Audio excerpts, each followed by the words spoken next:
అందరికీ నమస్తే. రాజకీయం, సినిమా, గమ్మత్ ఇచ్చంత్రాలు, వైరల్ అవుతున్న వీడియోలు, ఇట్లా తీరు వార్తలతో మన మైక్ టీ ముచ్చలు తయారుగున్నాయి. చెల్ల సుచేదప్ప అంటే అందుకంటే ముదాలు హెడ్లైన్స్. అభిమానులు చేసిన అంగడి, పబ్లిక్ నడుమ ఏందయ్యా గీ సందడి. సొంత ఆడవిడ్డనే సస్పెండ్, రాజకీయానికి మాత్రం నో ఎండ్. మనం అంటే సరే, మీరంటే వేరే. తిట్టని పోరా తిక్కలోడా అన్నారట వెనకట. అగో గట్లనే మాట్లాడింది ఇవాళ ఎమ్మెల్సీ కవిత. ఓ దిక్కు బీఆర్ఎస్ పార్టీ మంచిగా ఉండాలని చెప్పుకుంటేనే చెడగొట్టే మాటలు మాట్లాడుతున్నది.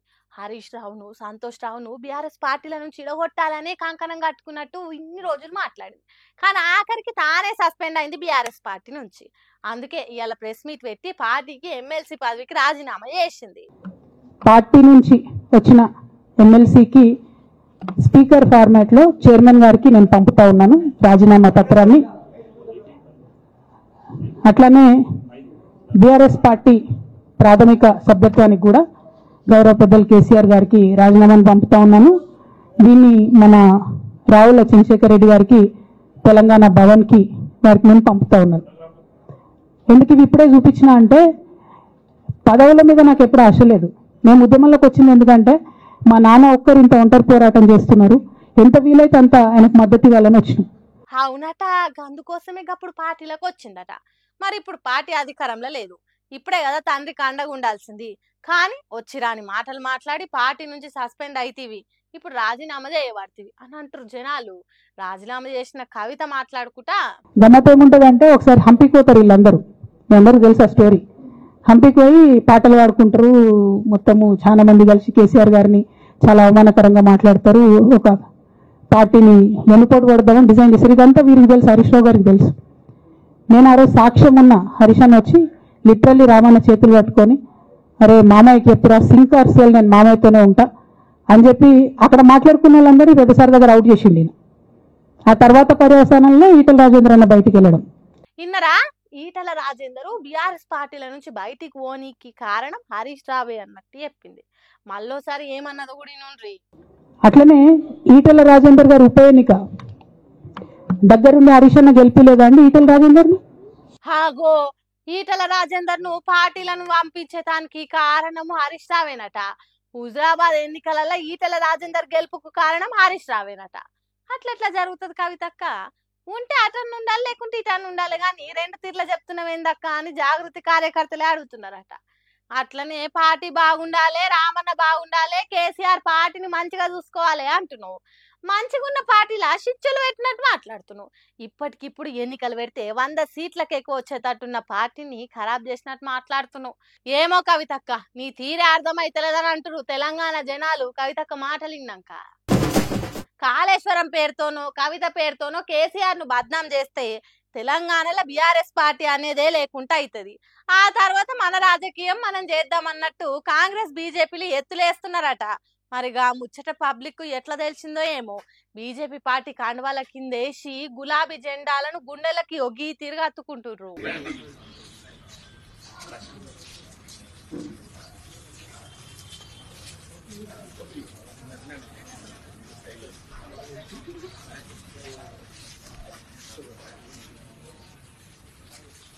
చూసిండ్రా, బీఆర్ఎస్ పార్టీని ఆగం చేస్తే మాకు ఎక్కువ లాభం జరుగుతుంది అన్నట్టు ఆలోచన చేసిన బీజేపీ పార్టీల నుంచి జనం బీఆర్ఎస్ పార్టీలో ఏరుతున్నారు. అంటే షెడపక్రా షెడేవన్నట్టే అవుతున్నదట. మహేశ్వరం నియోజకవర్గంలో ఉన్న బీజేపీ క్యాడర్ కు ఆ పార్టీ చేస్తున్న రాజకీయం నచ్చతలేదట.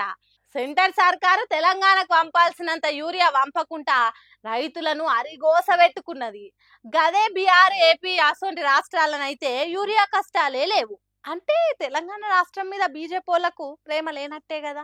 ఇక్కడి లీడర్లు కూడా కాంగ్రెస్ పార్టీతోని కలుపుగోలుగుండు కూడా నచ్చక ఇగో గిట్ల బీఆర్ఎస్ పార్టీలో ఏరుతున్నారట. మాజీ మంత్రి తాజా ఎమ్మెల్యే సబితా ఇంద్రారెడ్డి మేడము వాళ్ళ కండువా కప్పి పార్టీలకు తీసుకున్నది. ఈ చేరికలు ఇట్లనే ఉంటే ఎన్నికల నాటికి బీఆర్ఎస్ పార్టీ ఎంత పెద్దగైతుందో ఏమో కదా. ఎన్నికలు ఉన్నప్పుడే పార్టీలు మారాలనా ఏంటి? ఎన్నికలు ఉన్నా లేకున్నా జరుగుతున్న రాజకీయం తెలిస్తే చాలు ఏ పార్టీలో చేరాలి ఎందులో ఉండాలి అనేది. పినపాక నియోజకవర్గం కాంగ్రెస్ పార్టీ లీడర్లు ఇలా బీఆర్ఎస్ పార్టీలో ఏరికయ్యారు. అట్లా చేరినప్పుడు పెట్టిన మీటింగ్ లా మాజీ మంత్రి జగదీష్ రెడ్డి మాట్లాడుకుంటా గంత దూరం నుంచి పినపాక నుంచి దాదాపుగా 300 కిలోమీటర్ల పైన ఇక్కడికి వచ్చిండ్రు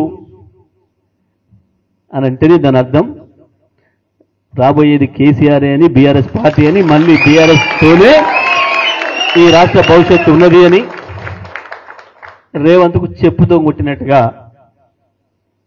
సమాధానం చెప్పడానికి ఇంత దూరం వచ్చినందుకు మీకు అందరికి కూడా ధన్యవాదాలు తెలియజేస్తూ 300 కిలోమీటర్లు 3 గంటల కంటే ఎక్కువ ప్రయాణమైనా వచ్చి బీఆర్ఎస్ పార్టీలో చేరిండ్రంటే అది కూడా కాంగ్రెస్ పార్టీకి రాజీనామా చేసి అంటే అది సర్కార్ను ఈడ్చి చంపినట్టే అన్నట్టు మాట్లాడిండు. తర్వాత కేటీఆర్ మాట్లాడితే తెల్లారులేస్తే బీజేపీ కాంగ్రెస్ కత్తులు దూస్తారు. రాహుల్ గాంధీ గారు ఏమంటారు, సిబిఐ అనేది మోడీ గారు జేబు సంస్థ అంటాడు. మరి ఇక్కడ రేవంత్ రెడ్డి గారు ఏమంటున్నారు, కాదు కాదు సిబిఐ చాలా మంచి సంస్థ, వాళ్ళకే ఇస్తానని చెప్పి దేశమంతా కాంగ్రెస్ పార్టీ దుమ్మెత్తిపోస్తుంటే సిబిఐ, ఈడీ, ఐటీ మీద ఇక్కడ ఉన్న రేవంత్ రెడ్డి గారు మాత్రం లేదు లేదు సిబిఐ చాలా అద్భుతమైన సంస్థ, చాలా గొప్ప సంస్థ, వాళ్ళకే ఇస్తానని చెప్పి ఇస్తే ఏం అర్థం చేసుకోవాలి మనం? దీని వెనుక ఉన్న రాజకీయం ఎట్లా అర్థం చేసుకోవాలి మనం? అంటే పర్దెనక దోస్తాన్ పర్ద ముందు పర్షాన్ అన్నట్టే చేస్తున్నాడు రేవంత్ రెడ్డి అన్నట్టు చెప్పిండు. ఇక ఎట్లున్నా తెలంగాణకి ఇట్లా చేసినందుకు కడమ పార్టీ లీడర్ల కండ్లు ఎట్లా మండుతున్నాయో కూడా చెప్పిండు. ఇవాళ తెలంగాణ పచ్చబడుతుంటే కొంతమంది కళ్ళు ఎర్రబడుతున్నాయి, నచ్చట్లేదు వాళ్ళకి, వాళ్ళ కడుపులో ఎక్కడో దేవినట్టు అవుతున్నది. ఎందుకంటే తెలంగాణ బాగుపడుతుంటే, కేసీఆర్ గారి నాయకత్వాన్ని ప్రజలు ఆమోదిస్తుంటే, ప్రజలు అనుక్షణం గుర్తు చేసుకుంటుంటే వాళ్ళకి నచ్చట్లేదు. ఇక్కడ కార్మికులు బాగుండకూడదు, ఇక్కడ రైతులు బాగుండకూడదు, ఇక్కడ దరిద్రం తాండవిస్తేనే మన రాజకీయం సాగుతుంది అనే విధంగా ఇవాళ కాంగ్రెస్ బీజేపీ రాజకీయం చేసి ఇద్దరు కలిసి కేసీఆర్ గారి మీద ఏదో రకంగా కక్ష సాధింపు, ఏదో కేసు పెట్టి ఏదో రకంగా బదనాం చేసి ప్రజల్లోకి పోయి ఏదో ఒకటి చేయాలా అని ఒక దుర్బుద్ధితో వ్యవహారం చేస్తా ఉన్నారు. ఇక కేసీఆర్ రాష్ట్రంలో ఏం లేకుండా చేసిండు, లంక బిందెలు ఉంటాయి అనుకుంటే ఖాళీ భగవాన్లు కూడా లేకుండా చేసిండ్రని, అప్పుల మీద కుప్పలు కుప్పలు తప్పులు మాట్లాడిండ్రని ఆ అప్పుల సంగతి ఏందో చెప్పిండు. పార్లమెంట్ లో కూడా మన వాళ్ళు బీజేపీ ఎంపీఏ రఘునందన్ రావు అని బీజేపీ ఎంపీ ఉంటే ఆయన ప్రశ్న వేసినాడు పార్లమెంట్ లో, ఏమని అసలు తెలంగాణలో అప్పులు ఎంత అని కేంద్ర ప్రభుత్వాన్ని అడిగినాడు. కేంద్ర ప్రభుత్వం కుండబద్దలు కొట్టినట్టు చెప్పింది. మొత్తం లెక్కలు controller and auditor general, finance department వాళ్ళందరిని అడిగి తీసుకొని కుండబద్దలు కొట్టినట్టు చెప్పింది. 10 ఏళ్లలో కేసీఆర్ ప్రభుత్వం చేసిన అప్పు, వదిలిపెట్టిపోయిన అప్పు 3.5 లక్షల కోట్లు.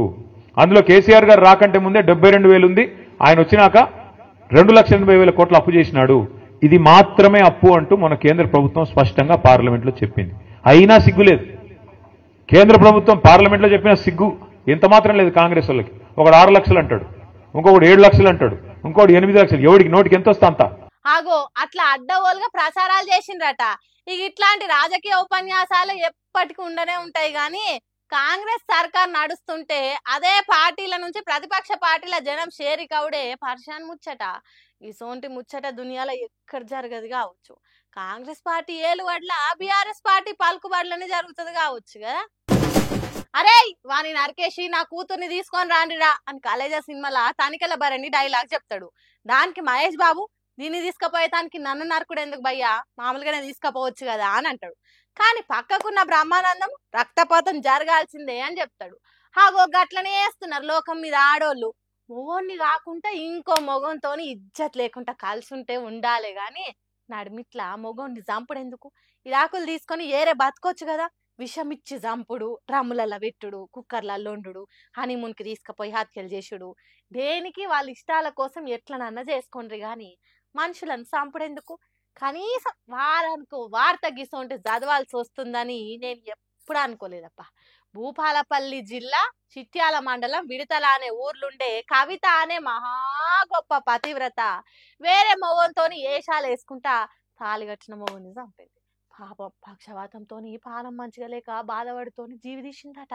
తన ఇగరం తక్కువ ఎవరం ఇంట్లున్న తన 22 ఏండ్ల బిడ్డ తెలుస్తుందని కడుపార కన్న బిడ్డను కూడా చంపి అడవిలో వారేసిందట. అక్కడెవరో క్షుద్ర పూజలు చేసినట్టు, నరబలి ఇచ్చినట్టు పసుపు కుంకుమలు చల్లిందట, నిమ్మకాయలకు బొట్లు పెట్టిందట, మరి శవం ఎవరనేది తెలియాలి కాబట్టి ఆధార్ కార్డు అక్కడే వేసిందట. చూడుండ్రి ఎంత తెలివి కల్లా ఆడిదో దొరసాని. పోలీసులకు కవిత తీరు మీద అనుమానం వచ్చి గద్దిచ్చి గట్టిగా అడిగితే మొత్తం బయటికి చెప్పిందట.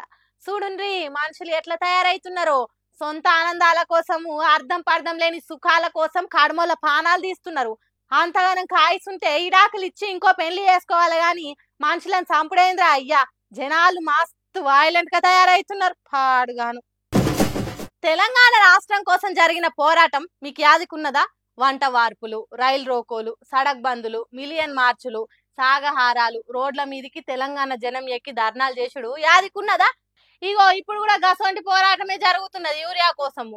రాష్ట్రం కోసం రణం చేసిన రైతన్నలే ఇప్పుడు అంతకంటే పెద్ద పోరాటం చేస్తున్నారు. రాష్ట్రం కోసం తీరొక్క తీరు పాటలు పుట్టుకొచ్చినట్టు యూరియా కోసం పాటలు కైగడుతున్నారు. రాజులే బతికిన రైతన్న నేడు దారిలే నోడాయనే, నాడు పచ్చని పంటల్లో నెలవంక తీరు నిలిసిన రైతన్న వాడిపోయి నేడు రాలిపోతున్నాడు ఎవ్వరి పాపమన్నా. దేశానికే తిండి పెట్టేటి రైతు చేతులెత్తి వేడుకుంటుండు నేడు, చేతులెత్తి వేడుకుంటుండు నేడు. ఒక్క యూరియా బత్త కోసం పడిగా పూలు వాస్తున్నాడు, తన పంటను బతికించగా అయ్యో తండ్రాట పడుతున్నాడు. ఒక్క యూరియా బత్త కోసం పడిగా పూలు వాస్తున్నాడు, తన పంటను బతికించగా అయ్యో తండ్రాట పడుతున్నాడు. ఎట్లున్నది పాట? నిజంగా తెలంగాణలో రైతులు పడుతున్న కష్టాన్ని కళ్ళకు గట్టినట్టే వాడుతున్నారు కదా. ఇగో రోడ్ల మీద రైతులు చేస్తున్న పోరాటాలు ఎట్లున్నదో చూడుండ్రి.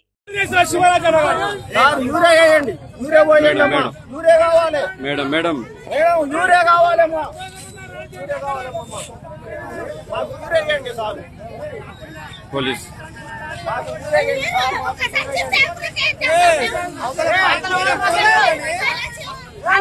అయ్యయ్యో, రైతు బతుకును బిచ్చం ఎత్తుకునే కాడికి తెచ్చిండ్రు కదరా. అమ్మా యూరియా కావాలని జోల పట్టుకొని అడుక్కునేటట్టు చేసిండ్రు. యూరియా ఎంత అక్కరుంటే గిట్లా రోడ్ల మీదకి వచ్చి జోల పట్టి అడుక్కుంటారు చెప్పుండ్రి రైతులు. ఇయో గీడ చూడుండ్రి, రోడ్డు మీద తెలంగాణ ఉద్యమంలో వంట వార్పు చేసినట్టు గంజులు పెట్టి ఎట్లా వండుతున్నారో.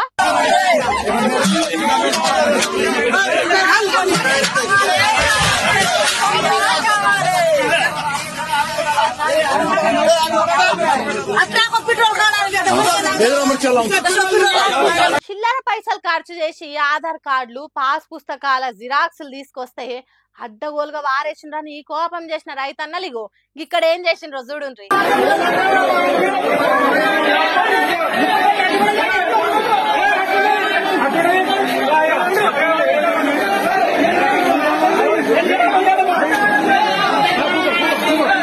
కేసీఆర్ చెప్పినట్టు కాంగ్రెస్ పార్టీలు కనిపిస్తే కొడదామని చూస్తున్నారు అన్నట్టు రైతులు మస్తు కోపంతోనున్నారు.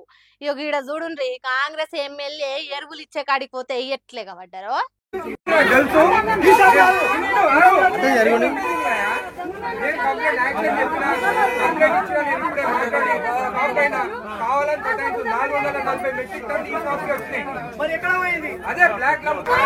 ఇన్నరా ఎంత ఇజ్జత్ లేకుండా యూరియా బ్లాక్ లు అమ్ముకుంటానని చెప్తున్నాడు కాంగ్రెస్ పార్టీ ఎమ్మెల్యే అనిరుద్ధ్ రెడ్డి. కొన్ని దిక్కులల్లా సద్దులు కట్టుకొని వచ్చి యూరియా కోసం దానిలాడుతున్నారు. మొత్తానికి మరో తెలంగాణ ఉద్యమం జరుగుతున్నట్టే ఉన్నది యూరియా కొట్లాట తెలంగాణలో. పవన్ కళ్యాణ్ ఫ్యాన్స్ కు చాలా తిక్కుంటది గాని దానికి లెక్కుండదు అన్నట్టే చేస్తున్నారు. పవనాలు పుట్టినరోజు నాడు నలుగురికి మేలు జరిగే పని ఏదన్నా చేయాలి గాని గీడ చూడుండ్రి, ఆవారాగాళ్ళ తీరుగా ఆగమాన్ చేసిండ్రు. అసిద్ధం అద్దురా సిద్ధ అంటే అద్దుకొని తింటా నీకేంది అన్నాడట వెనకటేవాడు. అచ్చంగా అట్లనే చేసిండ్రు. మోటార్ సైకిల్లో మోత మోగిచ్చిండ్రు. డీజే సప్పులతోని కాలని మొత్తం కకావికలం చేసిండ్రు. పబ్లిక్ చెవులు చెదలు పట్టినట్టే చేసిండ్రు. అభిమానించే హీరో పుట్టినరోజు అయితే పనులో పొలాలు వంచోలే గాని గివే మెకిల్ కథలరా అని పబ్లిక్ అడిగితే ఈ రంగం చేసిండ్రట. లోకల్ పబ్లిక్ కు పవన్ ఫ్యాన్స్ కు హరిహర వీరమల్లు లెవెల్లా ఫైటింగ్ జరిగిందట. అట్నుంచి వాళ్ళు ఇట్నుంచి వీళ్ళు రాళ్ళు ఇసురుకునే కాడికి వచ్చిందట. అందుకే చూడుండ్రి ఎట్లయిందో ఏరియా అంతా. పడేసిన బండ్లు, కట్టెలు, రాళ్ళు, రప్పలు ఎట్లా పడ్డాయో కదా. కోనసీమ జిల్లా రావులపాలెం మండలం ఈతకోట అనే ఊర్లే ఫ్యాన్స్ చేసిన రచ్చిది. ఒక్కనికి పూర్తిగా జ్ఞానం వచ్చినట్టు లేరు. పవన్ కళ్యాణ్ ఫ్యాన్స్ అంటే పావులకు కూడా పనికిరాని చిల్లర బ్యాచ్ అనుకునేటట్టే చేసిండ్రు. వాళ్ళు చేసిన వ్యవహారానికి గీ బడికి పోయే బుజ్జికి దెబ్బలు తాకినాయట. చూడుండ్రు ఎట్లున్నదో పవన్ కళ్యాణ్ పుట్టినరోజు వేడుక. పవన్ కళ్యాణ్ కాదు, ప్రపంచం పరిశాన్ అయ్యేటట్టు సెలబ్రేట్ చేసిండ్రు ఫ్యాన్స్ అనేటోళ్ళు. మరి ఏపీ డిప్యూటీ సీఎం ఫ్యాన్సా మజాకా? పవన్ కళ్యాణ్ పేరు చెప్తే పూనకం వస్తుందో ఏమో, సిగమూగుతారు, చిల్లర కథలు పడతారు అని తిడుతున్నారట అక్కడి పబ్లిక్.